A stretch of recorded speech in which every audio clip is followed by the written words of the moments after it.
Hey, this is John Leon Guerrero. Our guest today is Raul Vega.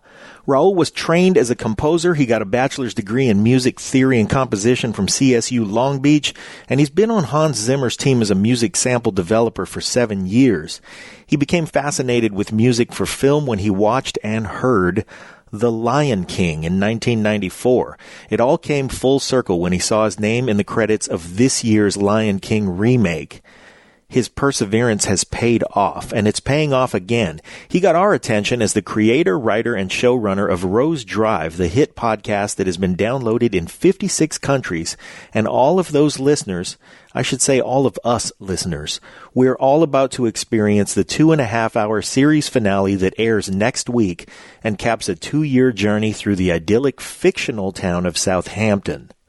We met Raul 2 years ago, shortly after Rose Drive debuted.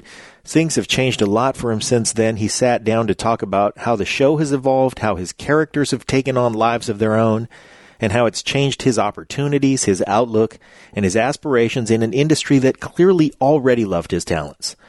Now, if you like this kind of exploration, if you like what we're doing here, I'm going to ask you a little favor. Nothing big, just support the show with a 5-star rating, maybe a little review. And if you haven't already, go listen to the Rose Drive podcast, because you've got some serious binging to do to catch up in time for the series finale. It's 2.5 hours long, and it drops Monday. It's going to change the podcast game. You're going to want to drop a 5-star rating on that show, too. It's Rose Drive. Also, just a little reminder that Pete is doing the Coronado SEAL Memorial Swim on Saturday, September 21st. The event benefits the families of naval special warfare operators who have made the ultimate sacrifice in defense of liberty. This organization and the families in it deserve your support. You'll find them at SEALVeteransFoundation.org. Once again, SEALVeteransFoundation.org. Visit that website for more information. You'll be inspired, and donate a few bucks if you can. And without further ado, here is writer, producer, director, composer, all-around storyteller, creator in any medium he feels like. You're going to love this guy. We sure love him. He's our friend. He's our homeboy, Raul Vega. Lions Rock Productions. This is Jay Moore. This is Greg Proops. This is Jordan Harbinger. This is Dexter from The Offspring. This is Nathan East. This is Sebastian Younger. This is Rick Marotta. This is Stuart Copeland. This is Mick Gillette. This is Andy Summers. Hey, this is Skunk Baxter. This is Gabby Reese. This is Rob Bell. Hey, this is John Leon Guerrero. Hey, and this is Pete A. Turner. What's up, friends? This is Raul Vega, and I am here on the Break It Down Show. And now, the Break It Down Show with John Leon Guerrero and Pete A. Turner. It's your third visit. And one of them was a 2-hour visit. Technically your fourth episode. We go back, Raul and I, a ways. One, we're both from the same hometown, Benicia, California. Known each other for a couple of years now. We recorded at Jay's house on his patio. Actually, technically Jeannie Buss's house. Right. And that's crazy. And you were just kicking off this little project called Rose Drive, and maybe someone was going to pay attention to it. Yeah. And someone did. Someone did, and it started here because I got to tell you, Pete, you really, this is the first podcast interview I ever did was with Break It Down Show, and since then I've had quite a few pieces for podcasting and journalist outlets. So these are my stomping grounds. Break It Down Show is my roots. I'm just excited, man. I'm excited. I hope we can keep doing this as the years progress. We just make a big compilation of all these interviews and. Like, remember back then when we were young and energetic and spry? And I'm Raul Vega. You're listening to the Break It Down Show. This is my 75th appearance on the show. By the way, speaking of 75 appearances, Scott, mad crazy on the way to 75, well past 30 at this point. We just recorded with Anthony Zucker, and so Scott's riding shotgun. It's incredible that you've got this podcast that people are just bonkers about. Yeah, it's been quite a crazy journey, man. I mean, before the first time we talked, which is spring of I don't remember, a couple years ago by that point, I hadn't even launched. I had just launched like a trailer, I think, or I don't even know if I had launched at that point. And since then, we've had about 16 episodes that were basically coming out weekly, and then kind of went on a very big, long hiatus. It takes a lot out of you when you're developing basically a TV show, just an audio format. Yeah. So, with full-blown production, sound design, music, acting, all that stuff. So it's been quite a journey. I've learned a lot over the time, but you caught me at the right time though, man, because we are literally probably by the time this comes out, our finale is going to be out there for the public to hear. We kind of left on a huge cliffhanger.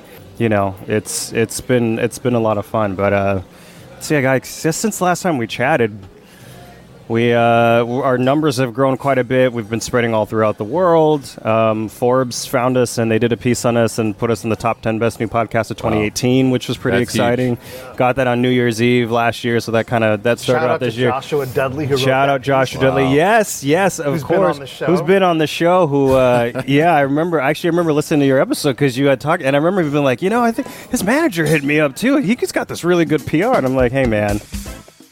Hey, this is Pete. Real quick, I just want to let you guys know we are proud to announce our official support of Save the Brave, a certified nonprofit 501c3 with a charter of helping veterans with post-traumatic stress. Here's how you can help. Go to SaveTheBrave.com, click on the link on the website, and my recommendation is this. Subscribe. Give them $20 a month. You've got subscriptions that you can turn off right now that you're not using that are $20 a month. Swap that out. Get involved. Let's help these folks out.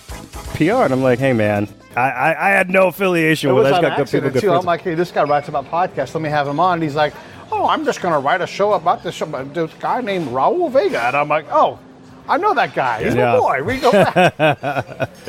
So, man, when you did it, right, you broke it out. But like I like to talk about our show, like, it's like an elephant on a string. Like, right. It's so powerful. The Break It Down show has its own energy. Your show must be the same way, where you're just like, the time it takes to put into it and everything else, but also what it delivers back to you. Yeah. It must just be massive. It is. It's, you get out of it what you put into it. It's such a cliche thing to say, but it's true, isn't it? Absolutely true. It's very true. I mean, it's days, it's weeks, it's months, it's hours upon hours upon hours. And I think we tend to have this mentality of we're not making money off of it, then, but what is the intrinsic value in it? But there's so much into it where it started off as just a fun little side project I was doing with my friends. We're like, hey, let's just do something for fun, and this will just be for us. And I wanted to build my own portfolio out of my main job, so I'm like, let me push myself to the limits as far as what I'm doing sound wise and production and all that. And then it started taking on a life of its own. I mean, truly, it took about a year for it to really kind of catch on. A lot of people in our hometown, where it's loosely based off of, were excited from the beginning, but from that point on, more people were finding it through word of mouth, through promotional stuff. It's another full-time job. You're just not quite making the income off of it that you would be at your main job. But I treat it just as seriously as I do my main gig. And I think what's interesting, too, is I'm a huge fan of podcasts. And I think I know more people that listen to more than I actually do to go back and listen to the episodes. But talk about when you started this, is this passion project, and this is going to be something fun to do, and it's creative, and I can do something else. But yours is different because you're telling a story. It's not a bunch of interviews like some podcasts are. Right. And how, from when you started, how many other people have started doing that same thing, and how saturated the market is, for one thing, and for your pod to be, one of the top 10 in 2018. I don't think the public or podcast listeners in general realize how fucking hard that is. Yeah. So, do you feel like, hey, man, you're stealing my idea? Like, there's all these other guys, God, no. or no, not at all. And I think that's probably one of the coolest things about especially the audio drama or fiction podcast, scripted podcast. There still isn't a universal term for it, but you should make it up. You should make it up. Yeah, there it is. Scripted podcast. Boom, right by there. Raul Vega. Trademark. TM. These ones, they've been blowing up over the last couple of years. They really started evolving, I think, around 2016, 2017. 2017 was when I launched Rose Drive, and I had launched it at the same time where I think at that year we went from hearing 10 or 15 scripted podcasts to like 300, 400, 500. Holy and crap. Now it's just been expanding and expanding and expanding. I'm the only thing I can feel is just excited and proud of everybody who's been putting out their own work, because it's the more people that are treating it seriously, the more other people will treat it seriously, and people on other platforms, other mediums will treat it seriously. Now, I have a very specific way that I go about my show. I come from a professional audio production standpoint, so that kind of comes first to me. Obviously, the story is the heart of it, because you could have as much highly polished sound design and music and great acting, but if your story sucks, people are going to let you know. It's all writing, yeah, it's all in the writing. So, but for me, the music and the sound design work in conjunction as a character in the story, no different than the words the actors are reading, right? It's very, very important for me. That's actually how I'm able to come up with the storyline, as I'm working out, going on a run, or going for a walk, and I'm listening to all this music, and it's just inspiring me to tell this story. So no, man. I mean, I'm only. I think the more people that are putting stuff out, the more attention the overall medium is going to be getting, and it truly does deserve all the attention, because people are pouring their hearts into these, and you're honestly getting just as much entertainment value and story as you would watching a Netflix series. Yeah, but you can do this on the go. You can do it when you're in commuting in traffic. As a consumer, but also people that listen to podcasts, or a lot of people say, "Oh, I could do a podcast. I have a story. I'm a writer. I could do this." But all the things that you just mentioned from the outset of you coming up with this concept and this as a writer, you're like, I got this great idea for a thing. But if you don't fucking sit down and put your fingers on a keyboard and type this out and delete shit and work on one sentence and really drill down at it, you're never going to make it happen. And we work in circles that we know a lot of guys that do that. And for you to have the success you've had with your specific show, and when you talk about you don't make any money at podcasting unless you got the big sponsors, and there's very few of those guys, and you're inspired along the way, and you still keep doing shows. What is it? Tell everybody what it is that you do to keep the lights on, and then the type of things that do inspire you to write. Yeah. Well, as for my day job, I do work in the music industry, in the film music industry, for a little indie composer known as Hans Zimmer. He's pretty inspiring. He inspires the crap out of me. Gladiator soundtrack. Yeah, he's incredible. I've been working with him for the last 7 years. I think he did Gladiator. I hope he did Gladiator. Oh, he did. He did. Yeah, so that's one of his most iconic. I mean, everything he does is iconic, but this is absolutely one of his. That's the one most people actually really know him for. But I've been working with him for the last 7+ years. And I'm a digital instrument builder for him. So, my main gig is just basically recording musicians and instrumentalists and extracting the essence of whatever they're playing, every note, every volume, every method of playing, and I turn that into software that he can then play and manipulate on his keyboard. So you're getting a combination of their live performances, because we always do record them live as well when we're time for the score, and then also all these really cool, specialized, specific ways of playing their instruments that we can then take into our laboratory and tweak and mess around with and add a little bit of this and that. And sounds real easy. Oh yeah, it's really easy. So go ahead. Oh no, go on. Well, what I wanted to ask was to give the people this sense for the show. So when I'm advising people on podcasts, I'm like, hey, if you're going to do an hour-long show, half-hour-long show, it's 10 hours of work, 10 man-hours. And I know you kick my ass on sound quality all the time, so I know you put in more time. Yeah. What does it take, would you say, man-hours? Not your hours, everybody, actors, all that stuff, for an hour-long episode? If we're talking strictly on an hour, it takes, and I'm talking with no breaks. It's around a week just to get everything in order, from writing to editing to sound design to acting to, and look, it works in different parts at least, and I can only speak on the way that I produce my show, because we start with the story, and we'll go over revisions, go over edits, and then I give it to my actors, and we'll go and do a read through, and we'll work with the script. My actors put everything into their characters in ways that they know their characters in a more personal level than even I do. These are my characters, but they bring them up to an entire new light. And I am the writer, but there's times where they're writing. I may have said this last time on the show, but it's true. Where I was writing for one of my characters, and she was reading the line, and she was like, "Hold on, Raul, this doesn't sound like Claire. This sounds like you." I was like, "What?" She's like, "No, it's a funny line, but Claire wouldn't say that." And I was like, you know what? You're right. She wouldn't. It was me trying to force in a joke of mine that worked for me, and she's like, "That's not her." I'm like, you know what? You're right. You are absolutely right. But that's what's exciting, is when you start working with people who have as much investment in it as you do. Like I said, as saying earlier, it has taken on a life of its own, to where it's truly expanded beyond my own brain and my own world. It's not mine anymore. It's the public's. It's the fans. It's the actors. It's the sound designers, composers. So there's a lot of hours that go into it. And honestly, it's one of those things where when you think you're done, you listen to it the next day and you find all these other issues. So it's truly living with it. It's not a matter of, hey, let's try to get this out as quickly as possible. I have some friends in the community who do weekly shows, and I have no idea how they do it, because they'll do weekly shows that are very polished, very well thought out. And I'm like, I don't know how you guys are able to do that, because I spend so much time making sure everything is in its right place, at least good enough to where when we're listening to it, you're not missing anything, and I'm not trying to rush anything. Yeah, it's several hours. I thought about last time just having a camera set up to record all the time and record every single time I sit down out on my screen on my computer and just like, okay, even if it's 5 minutes here or an hour here or like 12 hours here, what exactly is going into me editing this entire show?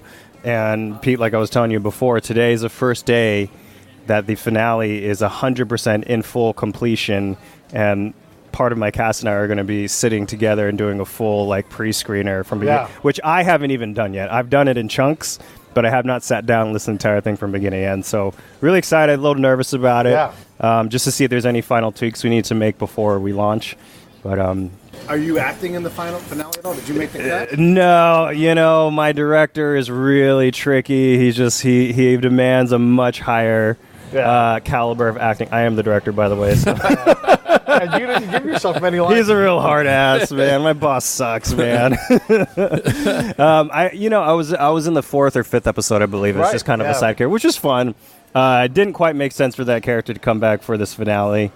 This may be a good segue to talking about a couple other projects I got on the line. I do want to segue into that. Okay. Let me ask you this and ruin your segue. Sure. When you go to the reunion, is everybody like, was that me? Is that me? Is that me? You know what's funny? I've had a few people message me privately saying, "Did you base that off me? Did you base off someone I know?" Some of them were from my graduating class. Some of them were from classes actually just graduated recently. They're like, "Oh my God, this character is me. How did you know? Like, what is this?" And just because I'm a jerk, I always like to respond really cryptically. And they're like, "Do I know you?" And I'll say stuff like, "You don't know me, but I know you." You know, just messing around with people. But, and that's a fair question, because they say as writer, most writers draw from real life and personal experience, personal people they actually know. Yeah. But the majority of these characters are all little slivers of me and, kind of what makes up who's sitting across the table from me right now.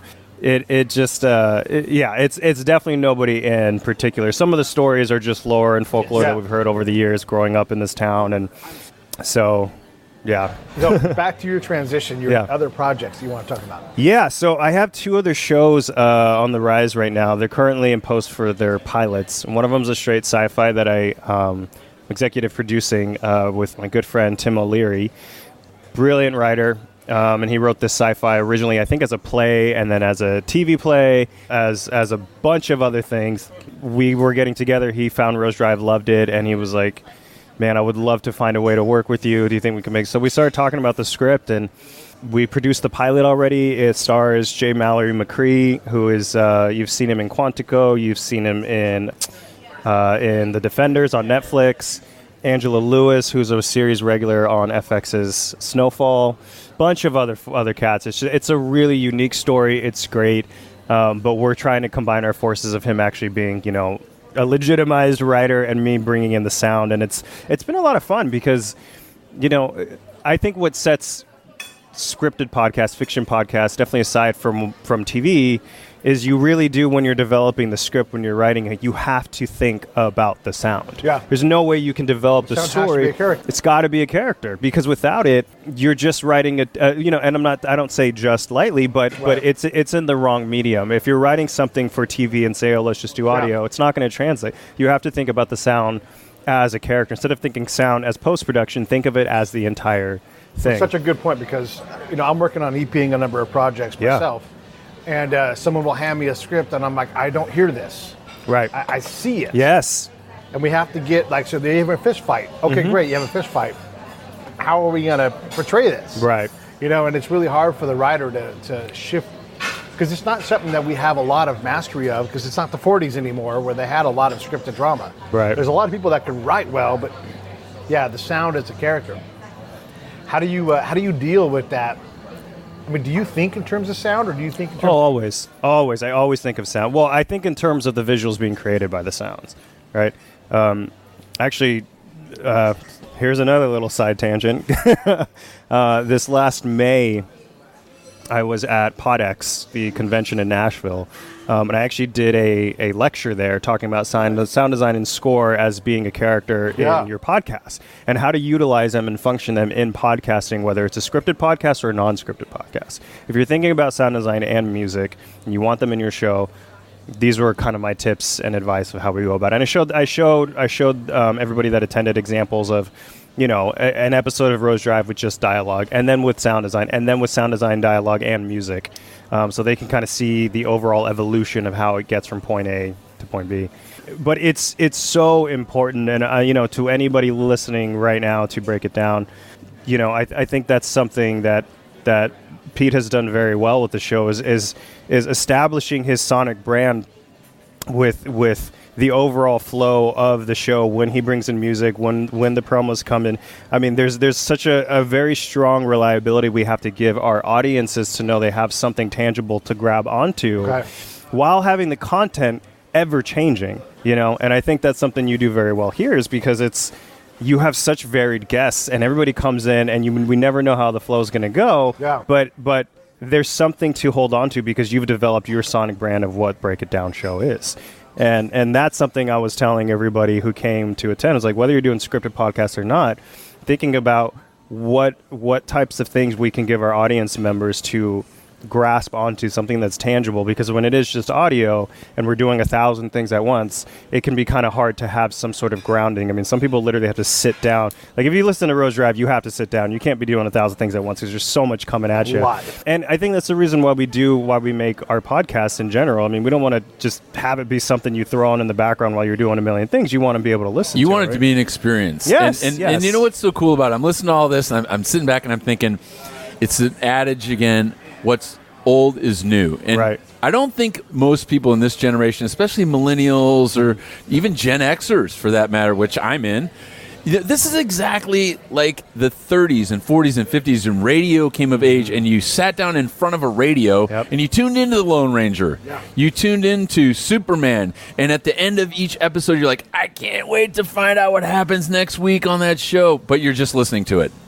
And there's so many cool components about what you're doing. And there was even interview shows back then that there's so many thousands of examples, well, probably hundreds of examples back then. But and think about how niche the market was back then and how competitive it was in going into a radio studio and pitching this radio show, and how we've evolved over the last, holy cow, man. You think about that. That's 80 years of evolution. That a lot happens in that time span. And now it's all right here on your phone. It's all here on your phone, and I think what you're saying is exactly true. I mean that there's a lot of period inspired pieces of scripted podcasts, fiction podcasts that are out there, which are just phenomenal. So much fun. It literally warps you back in that time period. Do you go back and listen to those old pieces? Oh yeah, of course. Yeah. It's fun, because there's always something you can learn from it, regardless of where we're at right now in technology and the media and platform. You still always need to reference kind of the originators and see what they were doing. And I'm always listening to as many different shows as I can to see what I can do to draw from inspiration and see what other kind of trends are following along. Yeah, if I was to do an era-specific show from that time, a lot of the actors did a lot of their own Foley work. Oh yeah, they'd have sandpaper and boards, and they sure. Yeah. Yeah, which is fun. I mean, I'm like kind of hyper control freak about my sound, so I always like to have everything as clean, crisp, clear, and then I can dirty it up later when I'm doing all my edits. So, but I think that's what's kind of a fun part with my actors. With the actors, they get to do is, it's not TV or film where you have to show all the expression with your face. But it's not quite theater where you have to be over the top physically active with it. It's an interesting blend of both.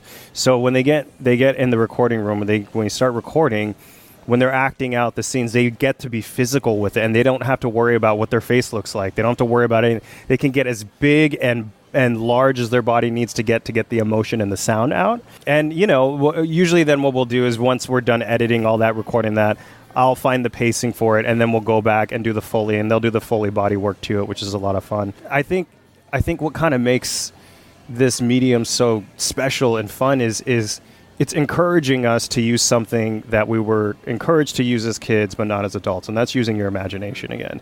I may be the one who's setting up the dialogue, the sound effects, and the music, right?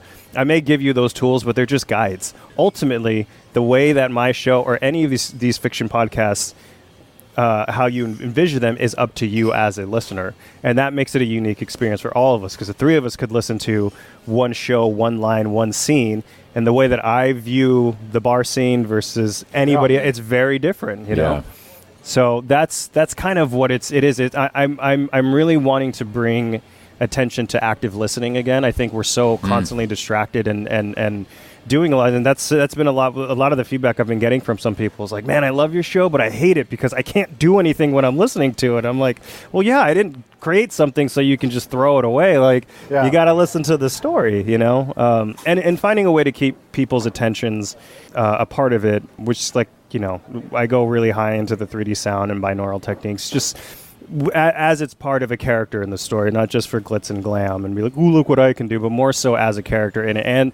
And honestly, to keep the audience engaged where, they end up becoming a culprit in your story. They're kind of dictating it because they're involved. They're watching it, both being in the show themselves. They're sitting at the dinner table, and they're also sitting in their living room watching it, putting them in those situations where they can view it more passively, but also be engaged in the storyline as well. Active listening is such a lost and learned skill at the same time. And for you to be cognizant of that, thinking as a writer and as a creator and artist, how do you make sure that they don't tune out without getting off on the shoulder of the road, hearing the the tires making the funny noise, and losing your creativity, where you have to put all of what modern society wants, this clickbait shit in everything they have, and grabbing the pellet and going and taking off. That's got to be challenging in this reinvented, rebooted medium of scripted podcasts. And I mean, what's the biggest challenge in that for you? Well, here's the thing. You will never be able to control, nor should you want to control, how your listeners consume their entertainment, right? Now, my big thing is, anybody who listens to Rose Drive knows I'm big on the headphones. Mostly because it's less to isolate you from the rest of the world and more keep you kind of grounded in the story you're being told. We pay so much more attention when we're seeing movies in the theaters versus when we're watching Netflix at home, right? You're watching it at home. The second you turn it on, guess what else goes on? Your laptop, your tablet, and your phone. And you're kind of glancing back and forth, right? And that's kind of the world that we live in now. For me, I think what helps is because it has been a mystery, a murder mystery of sorts, keeps people engaged. They know they have to pay attention. So even just with the genre itself, it's something you're going to want to pay attention to instead of just, a episodic something or other where, okay, well, the storyline isn't as important as the jokes or the characters or whatever, so we can move on from point A to point B. But I honestly do it straight from my own standards of what catches my attention, and more importantly, what keeps my attention. There's my style of storytelling with sound, because it's so focused on the sound, there is constant energy flowing throughout. There can be a whole scene where two people are chatting for 10 minutes straight, but I have all these little subtle, intricate details of people walking by, of them taking sips of their coffee, of loud noise in the background, or someone tripping and falling, or a waitress, dropping a glass. Very, very subtle things that are not going to detract from the main storyline, but keeps your ears active when they want to kind of just zone out. And I do the same thing with the music. It's the music helping the sound design and guide the story. You have enough interesting music that's there with the dialogue, helping the story shape itself, really has helped me keep the attention span kind of locked in. So it's not just two talking heads, two floating heads that are just kind of there. So I don't quite know if I go about it with any tactic as far as saying, well, this is what I'm going to do to keep them, I have to keep them focused. But at the same time, I'm somebody who gets distracted pretty easily. And I want to make sure that when I'm listening to my show, if I'm starting to fall asleep, I'm really messing up. So I try to keep that active engagement going the entire time without making it like a Michael Bay film where it's every 2 seconds, big explosions and all that, right? We'll have some of that for sure. But it's about the story. It's about the characters. It's also where, this may sound a little weird, but it's where I, quote unquote, place the camera. meaning the audio camera. So there will be times where you're listening to two people talk and you're hearing somebody on the left side of the room, hearing someone on the right side of the room, and the camera is more or less kind of from that third perspective. And then when they start talking, there's times where we get into their voiceover, into their inner monologues, and then we zoom right into that main character's headspace, and the sound changes. We get a lot of reverb, a lot of echo, a little bit of delay. Yeah, so, and it's it's less showboaty and more part of just the overall narrative, but it also keeps you as a listener engaged, because you're not just sitting there listening to two people on a couch talking for 40 minutes. Well, I'm fascinated by what you were saying earlier about allowing the actors the freedom not to have any reservations with how they come out and present themselves. And that's got to be a really, here's a new bucket list item for me, is like sit in the studio, watch them do a recording of this, so I could see the players and how their body language is. Because Pete, and you're the same way. We love watching people's body language. We're always reading people and checking people around the room. But to see an actor, an artist, be able to be that free and break down all the walls and express themselves in a certain way, knowing that, hey, I don't have to care if I didn't shave that day, or I slobbered on myself during a scene, and I'm I'm wearing sweatpants from Walmart that day, and to give of yourself. I think how do you pull that out of people when they come in the studio to do that? Oh, it's really fun. I mean, we've all worked together, and all the actors that I work with, the majority of them have been really close friends of mine who have been, just like everybody else, moved out to Los Angeles, trying to make it, doing whatever we can, actor, director, whatever. And yeah, I've said this 1,000 times only because I'm so proud of them, but none of them had any sort of voiceover training or experience to begin with, beyond what they learned in school, and as far as, but there was none of them had any voice acting experience, I should say. We actually all kind of got to learn together as far as, there's a chase scene or there's a monster coming for you or something's happening, and it's always just giving the intention behind it. And they're so damn good that it's less of me having to direct and more just give what the intention is behind the line. And we rarely have any takes that are that questionable, because they've done the research, they've done the work, and they know if the line calls and the action description is running down a hall, and their line is, "Oh my God, it almost got us," and I hit record. I'm like, all right, let's go. I don't have to tell them, hey, I need you to charge up and start running down the hall. They'll automatically jump into it. They're like, okay, well, here's the scene. I'll hit record, and they'll just already be out of breath. Oh my God, it almost got us. And it's more so keeping the chemistry with the actors in the room. I really don't like working remotely, because what the fun part is for my actors is being able to work and feed off of each other's energy, right? And that's something you get to do on screen. It's something you get to do in stage. And while sure, in the voice acting world, you can have people from all around the world sending stuff, it's a lot more fun. You're going to get a much more true reaction to things if they're actually reacting within each other and the environment. So for 100%. me, it's as far as directing goes and trying to get it out of them, it's kind of giving them a little backstory on the scene of what's happening, especially if they're just jumping in for this one moment.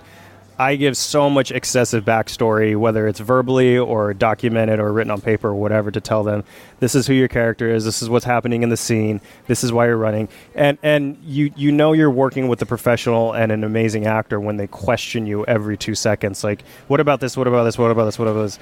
And if you can't answer the question, then, should you even be recording it? Because have you really thought about it? And I will always have an answer for everything. So it's that's a learning really point for, again, people wanting to get into podcasting or any form of the arts, is how important the chemistry is. I've literally... Hey, this is Pete A. Turner from Lions Rock Productions. We create podcasts around here, and if you, your brand, or your company want to figure out how to do a podcast, just talk to me. I'll give you the advice on the right gear, the best plan, and show you how to take a podcast that makes sense for you, that's sustainable, that's scalable, and fun. Hit me up at pete@breakitdownshow.com. Let me help. I want to hear about it. How important the chemistry is. I've literally flown to cities across the country to do an in-studio podcast when it's somebody that I really want to create that chemistry with. And what you get out of it is a great episode, a great relationship, and this bond. I think as this medium continues to grow, and you're one of the guys that is helping do that, do you consider yourself a plank owner in this resurgence of scripted podcasts, or whatever you're going to TM it as? No, I mean, look, here's the thing. Have you listened to my SP? Oh, I love SP, man. I've really started off doing this as a fan of, I got into podcasting a few years ago, or listening to them as friends have recommended to me. And for me, because I work in entertainment, I was really looking for the ones that were entertainment focused, but also the ones that were, like I said before, something that's going to be more of a long-form narrative, a serialized, scripted podcast. And there were a handful of the ones that were out there that I listened to, and it was really clicking with me. But at the time, there really weren't as many out there. And for me, I started this whole thing because I wanted to push my limits and my boundaries of what I'm doing sound-wise, and within my own world, what I've learned at my studio working for Hans, and how I can apply that into building my own brand, and it started off with literally that. And I was trying to get people to write the story, but people were like, Raul, you just got to do it yourself. And I was like, I'm not a writer. And they're like, well, you have to be if you want to do this. So I said, all right, I'll do it. I'm pretty good at bullshitting, so I guess I can make a story. And but it's just the love for it has continued to grow, and it's kind of turned into more now. In the beginning, it was about proving something to myself, right? It was about proving to myself that I could do this, and I wanted to do something fun and work with my friends. Now it's about proving to the industry beyond our indie circuit, proving to them that there is strong value and worth in everything that we're putting into this medium and this platform. I mean, God, only within this last year have you been seeing so much more growth of podcasts. Much growth. I mean, this industry is just begging for more people to put out these contents. They're knocking on everybody's doors. How are you doing it? I've gone on several meetings with studios who have been asking me, so how does the whole thing work? Like, we're trying to figure this out because it's, as old of an art form as it is, it's in this new world. Yeah. And so, I think what's really great is we're now kind of in this time period where we're reaching kind of that golden era of it again, and it's taking on new meaning and new life, and more people are listening just to podcasts in general, and especially scripted podcasts. Like I said, they've just been booming every second, and meeting so many people at these conventions who are just starting out and are inspiring and inspired, and meeting people like, man, I loved your show. It got me inspired to make my show. Here it is. And that's just like one of the coolest things I think in the world. And I would never classify myself as like, someone who's like trying to spearhead whatever or being a plank of this. But what I do want to do, what I would like to do is be one of the people who can show this industry that there is strong value in this, and it needs to be recognized no different than the value we put in TV or documentaries or whatever, because there's so much that goes into this that nobody's asking for. We're just doing it, right? Like nobody asked me to do this. I just said, hey, why not? Let's do this. But there's a passion behind it that I would love to be one of those that can set the standard for, what it is and why there is just value in it. You can say that you don't think you're spearheading anything, but that's because the spearhead is too busy killing shit to know that it's the spearhead. It's just like in and out. Yeah, I like that. So one of the things I've learned about my shows, my background being a spy, going out every day, talking to people, we put 5 shows out a day. And really, I realized that I'm just doing a field report like I would do, in Afghanistan or Iraq. Go out, meet somebody, and share that story with the command, who is the audience, and listen to them and see what they're interested in. I didn't know that until fairly recently, and I'm like, why am I holding back? Like, this is what I do. I don't need to dive into someone's notes because I don't know who I'm going to meet that day. Right. So I'm aware of who you are, what you do, but I don't need that because of what I've already done. I'm already prepared. Right. What have you learned about your show that represents just who you are? I mean, obviously it's musical. Right. You can see the way that you use your hands. You play the keyboard. Yeah. You can see it. I think what I've learned the most is that I have learned that I'm not a person who's meant to do just one thing. Okay. I don't think any of us are meant to do just one thing, right? It's always easy to put us in you did this, you're a teacher, you're a police officer, you're a musician, you're a doctor, whatever. That's your value, that's your identity. Yeah. This is what you do. And, me going to school for music and then wanting to get into film music and then working in film music, albeit on a different side of it, I'm still writing music, still writing film music for little projects here and there. Now, any writing I do just for myself, which is great. But I had learned that I had so much to say in wearing different hats that I never would have known unless I was kind of pushed to do it, pushed by my friends, pushed by my family, pushed by myself, truly. And that's where I just found this inherent love for all of it. And I've kind of learned that I've been a showrunner on this, above being the writer and producer and, doing everything on the show because I had to. I love just coming up with the vision of what a show can be, what a product can be, and then bringing the most brilliant minds together that can push it in a way beyond my imagination. Even for this finale that's coming out, there's I've been doing the music for the entire first chunk of the season, but this last chunk is so big, I was tapped out. I could not write one note for this 2.5-hour finale. And, working at a film music studio, a lot of composers. So I talked to some of my friends about it. I was like, look, I'm working on this project. I've been working on this. Some of them had already listened to it. Some of them were just introduced to it recently. And I was like, if any of you have an interest in wanting to help out with the music, I'll be forever grateful. I'm a big IOU for you come Christmas. Because that's the other thing is we have zero budget on this. And the truth is, it's really even hard to kind of establish what the value of that would be because the talent involved is so beyond anything my double, triple, quadruple salary could afford. Well, I think, again, from a learning point for those that are, or just from an interest point in how the mind of someone in the entertainment business works is to get people to do something for free at the outset, knowing there's nothing in it for them. There's not a paycheck. You can't quit your job and say, yeah, I'm going to go hop in the studio with Raul today, and I'm going to talk all day. That's what I do for a living. That does not keep the fucking lights on. You have to really have some talent to create an environment where people want to come and do that for you. You have to cultivate relationships. You have to do the work.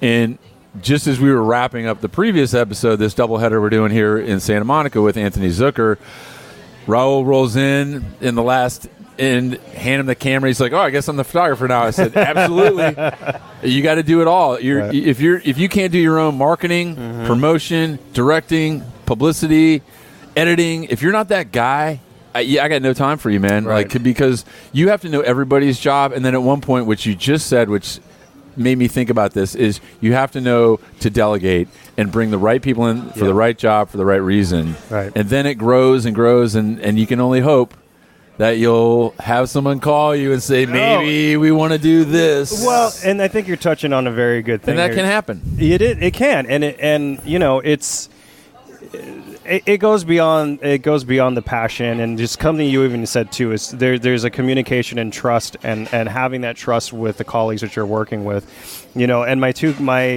of my composers that are working on this finale have just been relentlessly building something that has pushed the boundaries of anything I think I at this point could ever do before, and it's really brought in an entire new life for this finale, because I've been listening to it for months, editing, and I give it off to them, and I'm like, all right, we're going to spot this. This is what we're looking at. These are some music cues that I'm inspired by. You know, like, let's go from this point to this point. Let's talk about this. Here are the themes that I worked on for the first season. If you can find a way to work them into this. And they have just been blowing my mind with what they did. It really created something completely brand new. But here's what it comes down to, okay? I've been in this industry for 7 years at this point. A very specific side of it. But and there's plenty of things that I've learned, definitely through failing, but picking myself back up. It's the best kind. There are two things that I've learned, and I've learned when I'm working with people on my projects, on their projects, okay? Talent comes anywhere. Talent's anywhere. Talent's everywhere, okay? There are two things I truly believe this industry cares about more. It's two things that I care about the most. And one, if I'm going to work with you, I want to know that you have taste. Okay, and that's something that's formidable. Sure. We can have different tastes, but if we can share a vision, or there's a vision of something, that's when we are able to mold our taste into whatever the greater good of the product is, the project. So taste. The other thing that I don't think is teachable is work ethic. I feel like you either have it or you don't. And some of that's led by example. Some of it's, Sure. growing up. But I am just kind of amazed at how many people come to this city. I want to be the next so-and-so. I want to be the best, blah, blah, blah. I want to do that, and are not willing to do the work. And the only people I want to work with and that want to work with me have that work ethic where it goes so far beyond the ego of this is not worth my time, blah, blah, blah, and it's actually putting in the time, the hours. I mean, it's relentless out here. Let me say this to you then, because and maybe you realize this, maybe you don't, but for the sake of my friends listening, when you're talking, and all three of us are EPing things, all three of us, right? We're building these projects and going forward. When you reach the end of your capacity and you're forced to let go of your fear and your ego and go, you know what? I need you to do this for me, Scott. You have the courage to ask, because Scott wants to help. Right. He wants something to do. Right. And you're like, yeah, I know I can write the music. I'm speaking for you right now. I can't. But, to give that up, that's so personal for you. It is. Music is how you speak. That is. For you to have the EP chops to go, I need you guys to do this. Dude, that someone who has the money and has a budget, they don't want to have to pay you to do that. They want to pay someone who knows how to do what you're doing now, and that's get it to the right people. That's huge. Yeah. That's big growth. Well, and it's true though, because you're absolutely right. I mean, it's one of those things where because I've been doing it, that's how I started music, is something I was only going to entrust into people that, like I said before, have very good taste and have extreme work ethics. People who want to invest in it and understand we're doing this for something. It's not just for my own self-gratification. I was like, oh, this is cool. And it's huge, because you're right. Being able to relinquish that from the ego, it wasn't an easy thing. It truly wasn't. Yeah. I trust them with everything. Yeah. And there's not even been one note that was disappointing in everything I've heard. It's just been pushing it forward in a way, and that's why I trusted them to do it.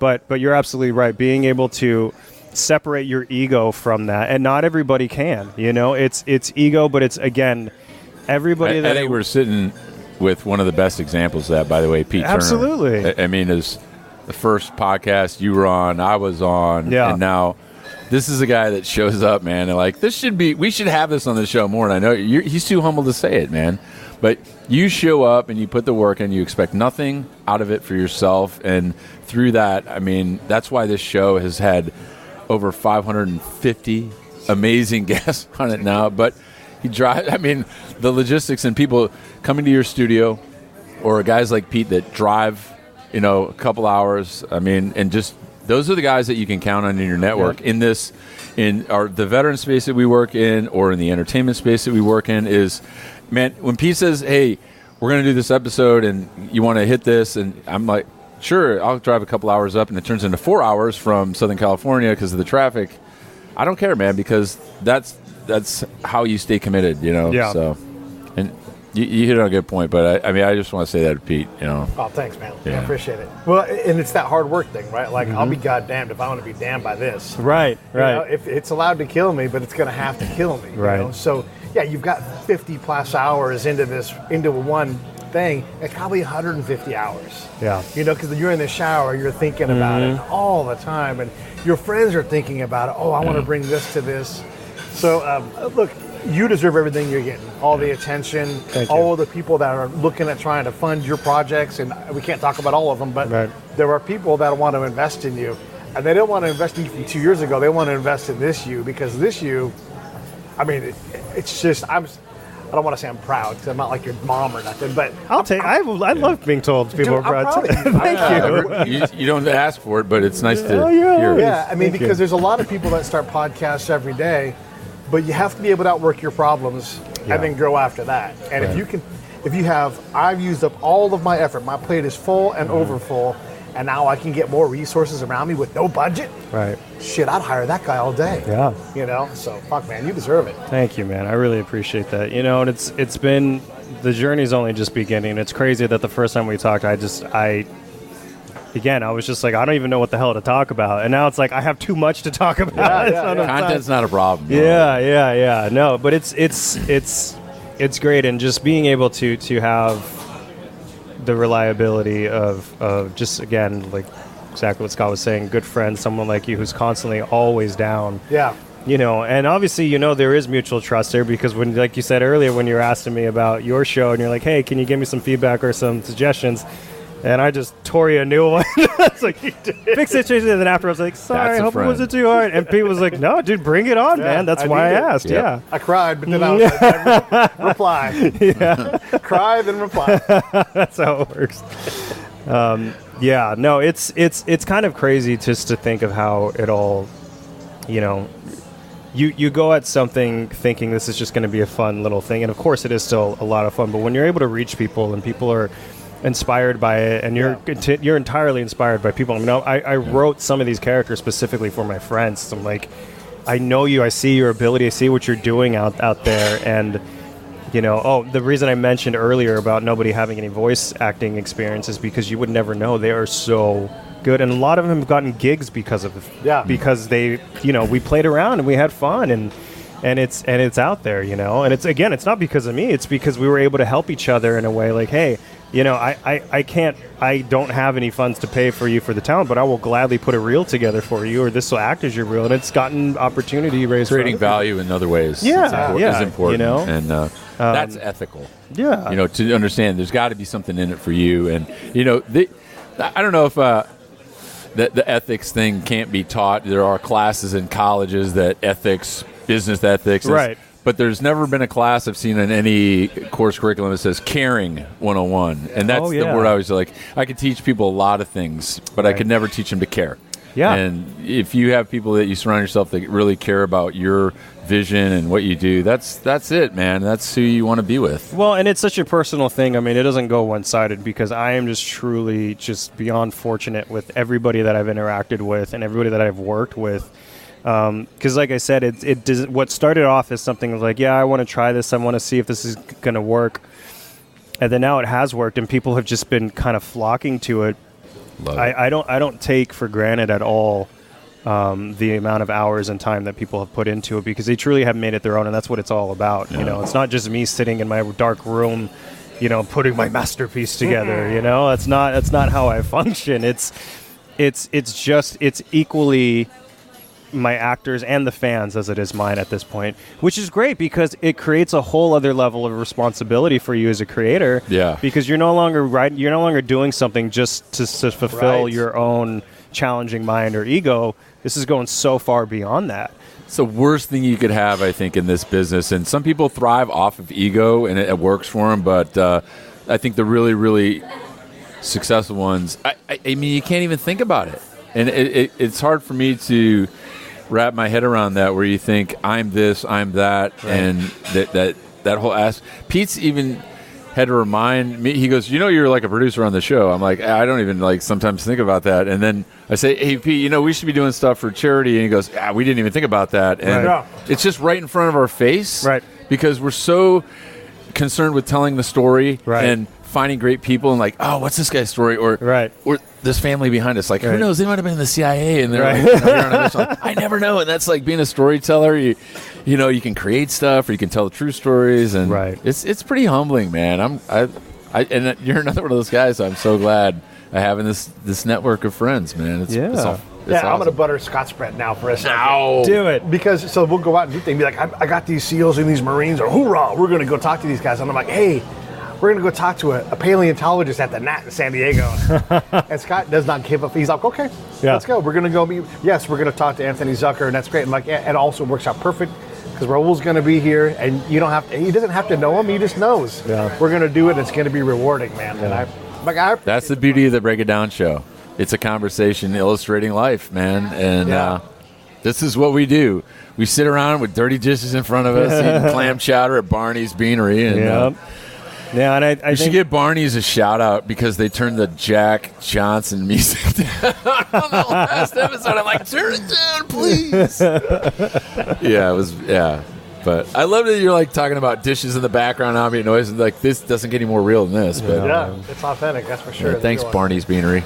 So tell us when the episode's going to drop, the final. Can you say? Sure.